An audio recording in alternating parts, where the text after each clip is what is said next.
Hello दोस्तों, आपका स्वागत है आपके अपने चैनल बालक ज्ञान में। दोस्तों आज हम आप लोग के लिए 12th क्लास का फिजिक्स है उसका पहला चैप्टर लाए हुए हैं।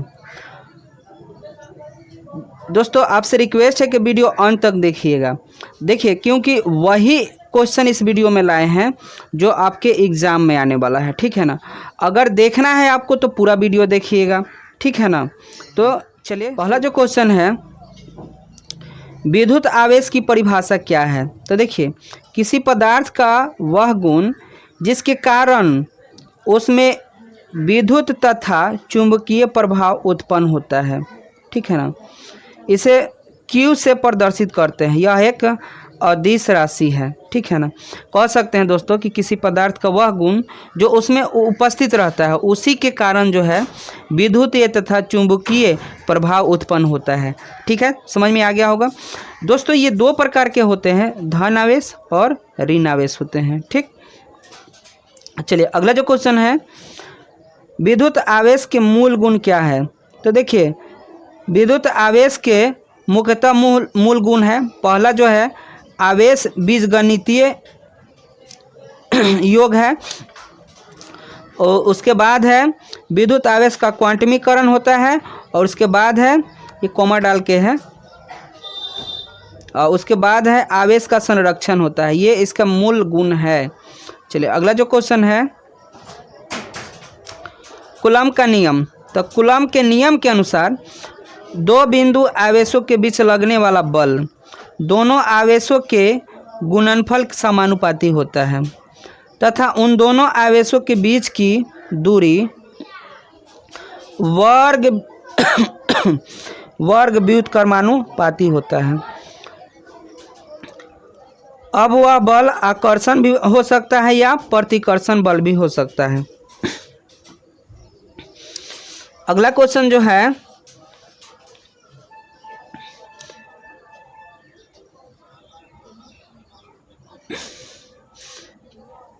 चलिए 3 नंबर क्वेश्चन जो है, 3 नंबर क्वेश्चन क्या है, देखिए 3 नंबर क्वेश्चन है कूलम्ब का नियम।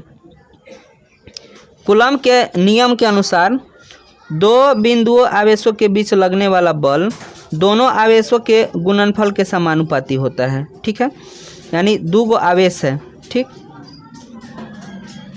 है। ये दोनों एक दूसरे पर बल लगा रहा है, या तो बल लगा रहा होगा, खींच रहा होगा, या टेल रहा होगा, ठीक है ना। तो दो बिंदु आवेशों के बीच लगने वाला बल के गुणनफल जो है समानुपाती होता है, ठीक।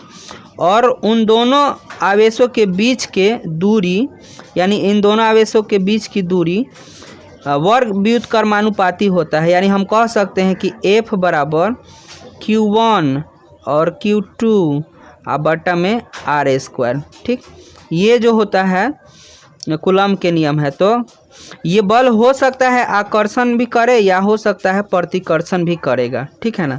चलिए अगला जो क्वेश्चन है, विद्युत क्षेत्र किसे कहते हैं। तो देखिए, बिंदु आवेश अथवा सम आवेश समुदाय के चारों ओर वह क्षेत्र जहाँ पर किसी अन्य आवेश को रखने पर आकर्षण तथा प्रतिकर्षण बल अनुभव होता है, उसको विद्युत क्षेत्र बोलते हैं। या दोस्तों ये नहीं लिख सकते हैं तो आप ये लिखिएगा, किसी मतलब आवेशित जो है ना पदार्थ है उसके चारों तरफ कोई वस्तु अगर रखा जाता है तो उसको हो सकता है वो खींच रहा होगा या धक्का दे रहा होगा, तो जहाँ तक उसका क्षेत्र बनता है उसको विद्युतीय क्षेत्र कहते हैं, ठीक है। चलिए अगला जो क्वेश्चन है, विद्युत आवेश संरक्षण। तो आवेश के इस गुण धर्म के अनुसार आवेश को ना तो उत्पन्न किया जा सकता है और ना ही नष्ट किया जा सकता है, बल्कि एक रूप से दूसरे में बदला जाता है, ठीक है। अगला जो क्वेश्चन है, आवेश का क्वांटमीकरण। तो देखिए, आवेश का स्थानांतरण जब एक वस्तु से दूसरे वस्तु में किया जाता है तो यह इलेक्ट्रॉन के पूर्ण गुणज के रूप में होता है, अर्थात स्थानांतरित आवेश के इलेक्ट्रॉन पूर्ण गुणज के रूप में होता है, ठीक है ना। चलिए अगला जो क्वेश्चन है, कूलॉम के नियम का सदिश निरूपण कीजिए। तो देखिए कूलॉम के नियम के अनुसार दो बिंदु आवेश के मध्य लगने वाला बल दोनों परिणाम के गुणनफल समानुपाती होता है तथा उनकी बीच की दूरी वर्ग व्युत्क्रमानुपाती होता है। ठीक है।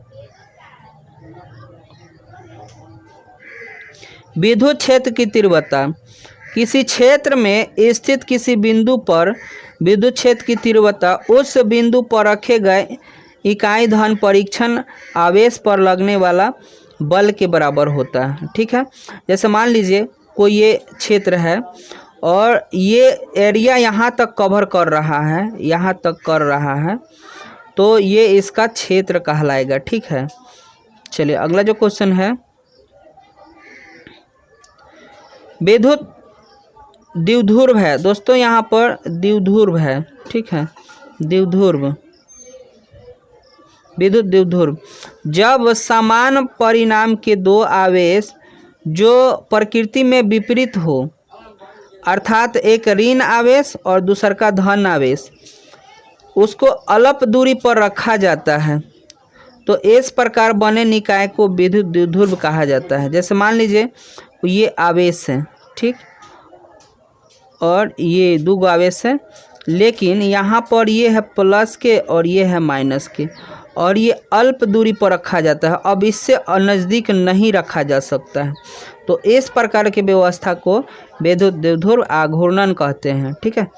चलिए अगला क्वेश्चन जो है, अक्ष रेखा, दोनों आवेशों के बीच मध्य बिंदु को द्विध्रुव का केंद्र कहते हैं तथा दोनों आवेशों को मिलाने वाले रेखा को अक्ष रेखा कहते हैं। जैसे मान लीजिए ये आवेश हैं 1 और 2, तो ये मिलाने वाले जो रेखा है ना, तो इसको अक्ष रेखा कहेंगे। ठीक। चलिए अगला जो क्वेश्चन है, द्विध्रुव आघूर्णन की परिभाषा। तो देखिए द्विध्रुव किसी भी एक आवेश, देखिए यहाँ पर समझिएगा, विद्युत द्विध्रुव है, यहाँ पर ये वाला लिखा हुआ है, आप समझिएगा। विद्युत द्विध्रुव के किसी भी एक आवेश तथा दोनों आवेशों के मध्य की दूरी के गुणनफल को विद्युत द्विध्रुव आघूर्णन कहा जाता है। जैसे मान लीजिए, समझिएगा, मान लीजिए यहाँ कोई आवेश है, ठीक, और यहाँ कोई आवेश है, ठीक, तो इनकी बीच की दूरी r है। ठीक। तो एक आवेश, ठीक, और गुना इसकी दूरी को हम लोग क्या बोलेंगे, विद्युत द्विध्रुव आघूर्णन। यानी हम कहेंगे कि विद्युत द्विध्रुव के में से एक आवेश और उन दोनों आवेशों के बीच की दूरी के गुणनफल को हम ये बोलेंगे।